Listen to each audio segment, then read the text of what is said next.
On April 16, 2022, Gloria Mendez entered the main chamber of the United States Congress to testify before the House Committee on Labor.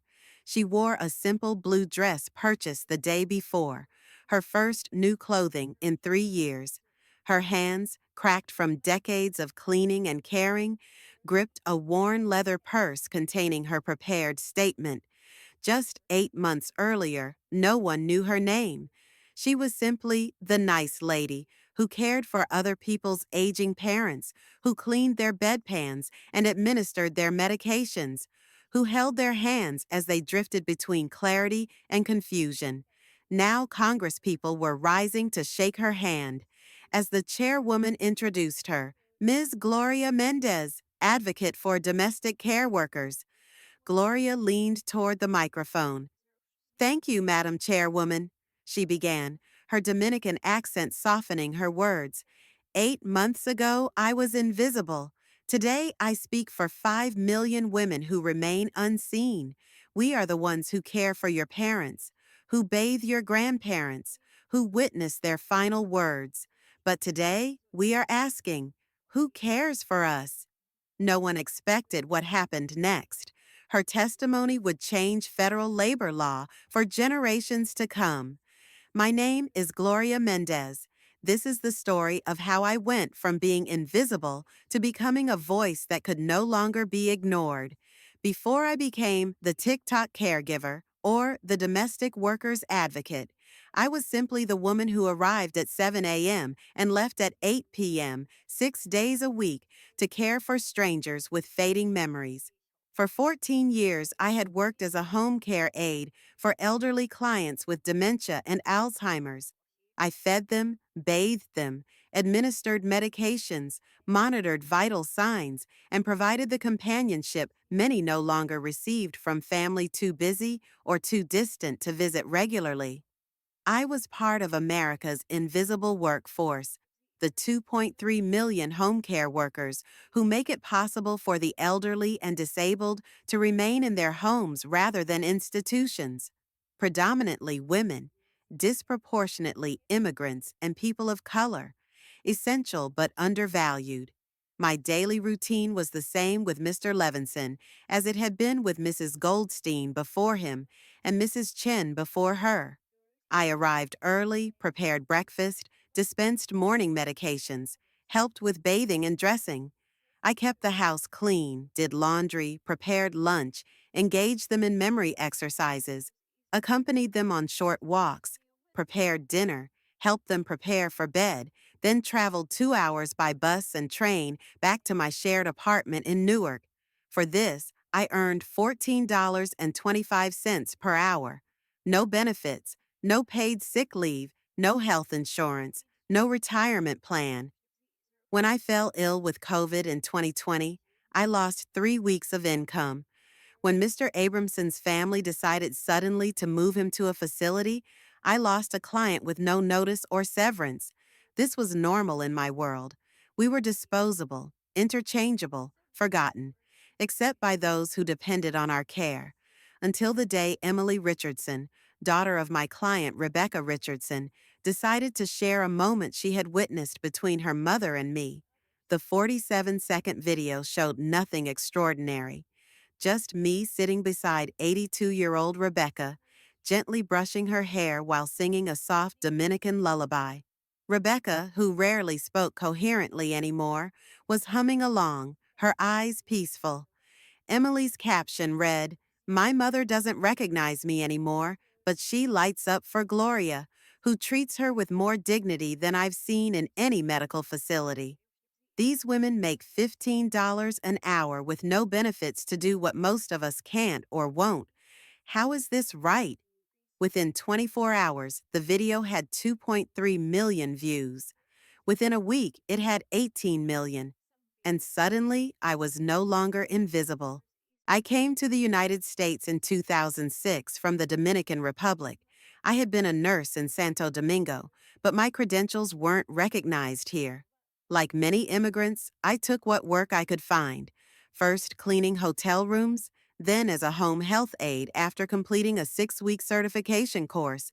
My first client was Mrs. Goldstein, a retired school teacher with early stage Alzheimer's. Her son Michael hired me to provide 8 hours of daily care while he worked. Those 8 hours quickly expanded to 12, then 14, as Mrs. Goldstein's condition deteriorated. The work was physically demanding, lifting her increasingly immobile body, bathing her, changing her, but the emotional labor was heavier. I became her confidant, her emotional support, the keeper of her fading memories.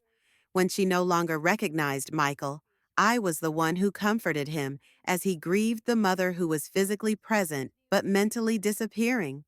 When she became agitated and confused, I was the one who developed techniques to calm her, playing specific Chopin nocturnes, showing her photographs of her late husband, reciting the names of her former students that I had memorized from her old grade books.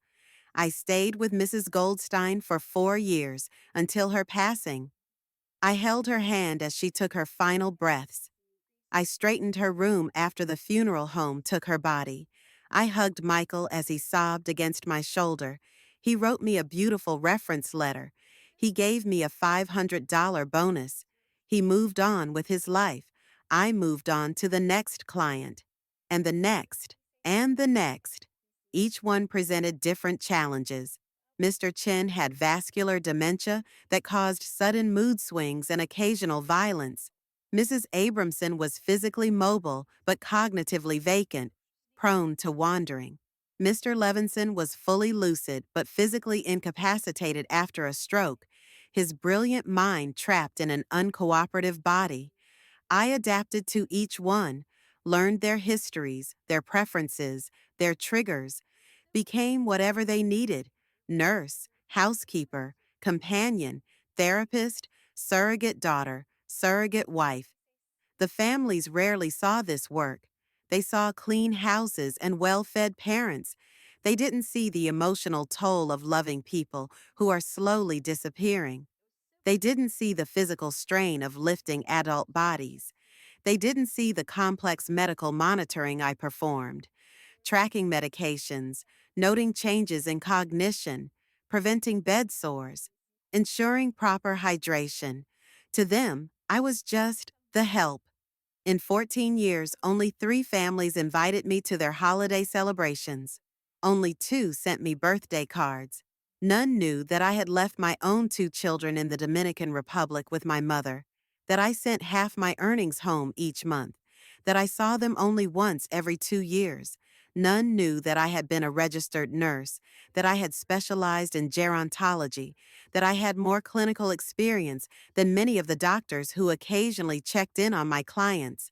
None knew that I lived in a 1-bedroom apartment shared with 2 other home care workers, sleeping in shifts because there weren't enough beds, that I often ate only 1 meal a day to save money, that I had developed chronic back pain but couldn't afford to see a doctor. I was invisible. We all were. The women who made it possible for families to avoid difficult decisions about institutionalizing their loved ones. The women who provided skilled medical care at a fraction of what it would cost in a facility. The women who loved their charges fiercely, professionally, completely, only to grieve alone when they passed. Until Emily Richardson's video changed everything. Rebecca Richardson had been my client for nearly 2 years when her daughter Emily captured the moment that would transform my life. I hadn't known Emily was filming. It was a typical evening routine.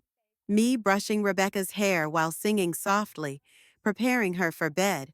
Rebecca had been particularly lucid that day, even recognizing Emily briefly during her visit. Now she was calm, humming along to my lullaby, her eyes heavy with approaching sleep. I learned about the video the next morning when Emily called me, her voice urgent. "Gloria, I posted a video of you and Mom last night, and it's gone viral. I'm so sorry. I should have asked permission. Do you want me to take it down?" I didn't understand what "gone viral" meant until she explained the millions of views, the thousands of comments, the shares across multiple platforms. What are people saying? I asked, concerned about privacy, about appearing unprofessional. They're saying you're an angel. They're saying home care workers deserve better pay. They're sharing their own stories about caregivers who help their families. That evening, I watched the video and read the comments at Emily's house after Rebecca had fallen asleep. I wept as I scrolled through thousands of messages. My mother's caregiver was the only one who could reach her in her final years. These women are angels. I was a home health aide for 12 years before my body gave out. No benefits, no pension, now living on disability. This system is broken. Why do we pay people who care for our parents less than we pay people who care for our pets? My aunt is a home care worker. She hasn't seen a doctor herself in 5 years because she can't afford insurance. The next day, a local news station contacted Emily asking to interview me. Then a national morning show. Then the New York Times. Suddenly, I was being asked questions no one had ever bothered to ask before. What are the biggest challenges home care workers face? Why is there such high turnover in your profession? What changes would make the biggest difference in your work conditions? I answered carefully at first, worried about sounding ungrateful, about jeopardizing my job with the Richardsons. But Emily encouraged me to speak freely. Mom loves you, Gloria. We're not going to fire you for telling the truth. So I told the truth about the poverty wages, about the lack of benefits, about the physical and emotional toll, about the disrespect from medical professionals who dismissed our observations despite our being with clients 80+ hours a week, about agencies that took 40% of what families paid while providing workers no support. I spoke about immigration issues too. How many care workers were undocumented and therefore even more vulnerable to exploitation? How those with temporary work visas were tied to specific employers, unable to leave abusive situations without risking deportation. Each interview led to more. Advocacy groups reached out, asking me to speak at events. Other care workers contacted me with their stories, thanking me for giving voice to their experiences. 2 weeks after the video went viral, I was invited to join a panel discussion on MSNBC about the care crisis in America. Seated alongside economists and policy experts, I felt out of place in my simple blouse, my accent heavy with nerves. But when I spoke about holding the hands of dying clients whose children couldn't be bothered to visit, about working through COVID without protective equipment, because we were deemed non-essential, about calculating which medications I could afford each month for my own chronic conditions. The studio fell silent. The problem, I said, finding confidence in their attention, is not just economic. It is that our society does not value care work because it is done by women, by immigrants, by people of color. We are invisible until you need us, and then we are still invisible, just useful. The clip of that statement was shared millions of times. Within a month, I was invited to Washington, D.C. to meet with the Congressional Progressive Caucus. They were working on the American Families Plan and wanted input from frontline care workers. I brought data, statistics on wage theft in the home care industry, on workplace injuries, on the correlation between care worker turnover and patient outcomes, on the economic impact of family members, predominantly women, leaving the workforce to provide unpaid care when affordable professional help wasn't available. I brought stories too, not just mine, but those entrusted to me by hundreds of other care workers who had reached out since the video. Women who slept in their cars between clients, who worked while ill because they couldn't afford unpaid time off, who had been sexually harassed by clients but couldn't report it for fear of losing their jobs. This is not just about fair pay, I told the assembled representatives. This is about recognizing care work as skilled labor, about providing training and career advancement, about creating standards and oversight for agencies, about immigration policies that acknowledge our contributions. What I didn't expect was what happened next. Representative Jayapal asked me to help draft specific policy recommendations for inclusion in the American Families Plan, to consult on the language of the bill, to become an official advisor to the caucus on care economy issues. Overnight, I went from invisible to essential in a completely different way. Becoming a movement. As my public profile grew, so did the community around me. Home care workers across the country began organizing locally, sharing my interviews, using my words as rallying cries. With the help of Emily, who had left her marketing job to support what was becoming a movement, I established a nonprofit organization, Caring for the Caregivers. We created a website where home care workers could share their experiences, find resources, and connect with one another. We partnered with existing labor organizations to provide legal support for workers facing wage theft or exploitation. We developed training modules to help caregivers document their work professionally, advocate for themselves with families and agencies, and navigate the complex healthcare systems alongside their clients. Most importantly, we built community. For workers who had long operated in isolation, alone in private homes with their clients, without colleagues or support systems, simply knowing others shared their experiences was revolutionary. 6 months after the video, we organized our first National Day of Action. A day without care wasn't a true strike. Most of us couldn't ethically leave our vulnerable clients without support, but thousands of home care workers wore purple armbands, shared their stories on social media, and held brief public gatherings during their lunch breaks. The hashtag #ValueCare trended nationally. Celebrities with aging parents shared their own experiences with home caregivers. Economic justice organizations released reports on the true value of care work, how much it would cost if families had to provide the same level of care themselves or pay facility rates.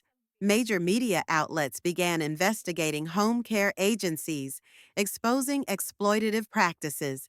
State attorneys general launched inquiries into wage theft allegations. Some families started paying their caregivers directly, cutting out agency middlemen after learning how little of their payments actually reached the workers. The movement grew beyond home care to encompass child care workers, housekeepers, and others in the domestic labor economy. Predominantly women, predominantly immigrants and people of color, predominantly underpaid and undervalued. Through it all, I continued caring for Rebecca Richardson. Her condition had deteriorated significantly, but I refused offers to transition to full-time advocacy work. This was still my calling, still the work that gave me purpose. I simply wanted it to be work that allowed me to live with dignity while providing dignity to others. When Representative Jayapal invited me to testify before the House Committee on Labor in support of the Domestic Workers' Rights Act, I initially declined. "I'm not a politician or a professional speaker," I told her. "I'm just a caregiver." "That," she replied, "is exactly why we need your voice." So on April 16, 2022, I found myself entering the main chamber of Congress, prepared to speak not just for myself, but for millions of women who remained in the shadows. The testimony. As I began my testimony that day, I thought of all the women like me. The Filipina aides in California nursing homes, the Haitian nannies in New York apartments, the Mexican housekeepers in Texas mansions, the Jamaican elder care workers in Florida retirement communities. I thought of my own mother, who had raised my children while I cared for strangers' parents thousands of miles away. "Care work is the work that makes all other work possible," I told the committee. "Without us, your parents would not be safe. Your children would not be nurtured. Your homes would not function. Your hospitals would collapse. Your economy would grind to a halt. Yet we are treated as unskilled labor, as disposable, as invisible. The bill before you today would change that. It would extend basic labor protections to domestic workers, protections other workers have enjoyed for generations, the right to overtime pay, to safe working conditions, to freedom from harassment and discrimination. It would create pathways to citizenship for immigrant care workers who have been essential to American families. It would establish training standards and career advancement opportunities. It would require written contracts so workers aren't subject to changing expectations and wage theft. These are not radical demands. They are basic human dignities that have been denied to domestic workers since labor laws were first written, laws that specifically excluded us because we were predominantly black women then, as we are predominantly women of color now. I am not asking for charity. I am asking for justice. The questioning that followed was predictably divided along party lines. Some representatives expressed genuine concern and asked thoughtful questions about implementation. Others suggested the bill would make care unaffordable for families, as if the solution to affordable care was paying poverty wages to those providing it. One representative asked pointedly about my immigration status, implying the movement was promoting illegal immigration. I came to this country legally, I responded calmly, but many care workers cannot because your immigration system does not recognize care work as skilled labor deserving of work visas. You want our labor, but do not want to acknowledge our humanity. This must change. The 5-minute video of that exchange was viewed 30 million times within 24 hours. 3 weeks later, the Domestic Workers' Rights Act passed the House with bipartisan support. While its fate in the Senate remained uncertain, the public conversation had irrevocably shifted. Major care agencies announced wage increases and benefit packages.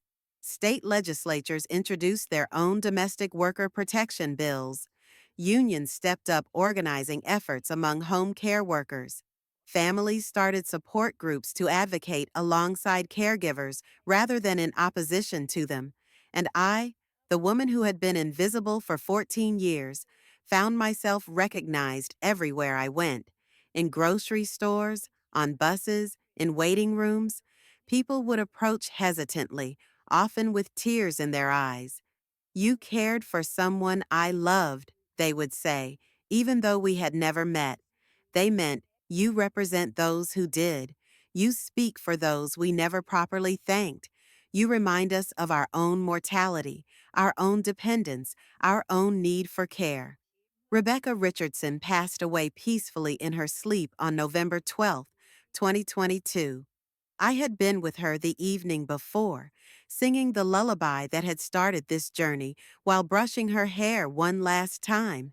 At her funeral, Emily asked me to sit with the family, not as staff, but as someone who had loved Rebecca deeply during her final years.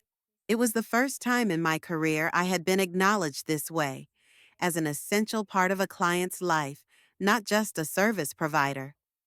After the service, Emily took me aside. Mom left something for you in her will, she said. She made me promise to give it to you personally. It was a small box containing a silver hairbrush, the one I had used in the viral video, and an envelope. Inside was a check for $50,000 and a note in Rebecca's handwriting from before her condition had worsened. To Gloria, who saw me when others looked away, who heard me when I could no longer speak clearly, who treated me with dignity when my body betrayed me. This is not payment for your care. Nothing could adequately compensate that. This is investment in your vision. Continue making the invisible seen. I used that money to establish a scholarship fund for care workers seeking advanced certification or nursing degrees. The first recipients, 10 women from 8 different countries, began their education in fall 2023. Today, Caring for the Caregivers has chapters in 47 states. The Domestic Workers' Rights Act finally passed the Senate in March 2023 and was signed into law in April. Implementation remains challenging and enforcement spotty, but it represents a fundamental shift in how care work is valued legally and culturally. I still work as a caregiver, now for Mr. Patel, a retired physician with early stage dementia. The agency that employs me has instituted minimum wage standards, health insurance, paid time off, and professional development opportunities, policies they adopted after finding themselves featured in one of our reports on exploitative practices. My own children have joined me in the United States, my daughter now studying nursing, my son working in advocacy with our organization. Sometimes people ask if I'm proud of what I've accomplished. This question always strikes me as strange. I didn't set out to start a movement or change laws. I simply wanted to be seen, to have my work valued, to care for others without sacrificing my own well-being. What I'm proud of is that millions of women like me can now say, I am essential, I am skilled, I am worthy of dignity, both in how I provide care and in how I am treated. We are no longer just caregivers. We are change makers. If Gloria's journey touched something in you today, we invite you to be part of this ongoing movement. Subscribe to our channel for more stories of invisible workers becoming powerful voices for change.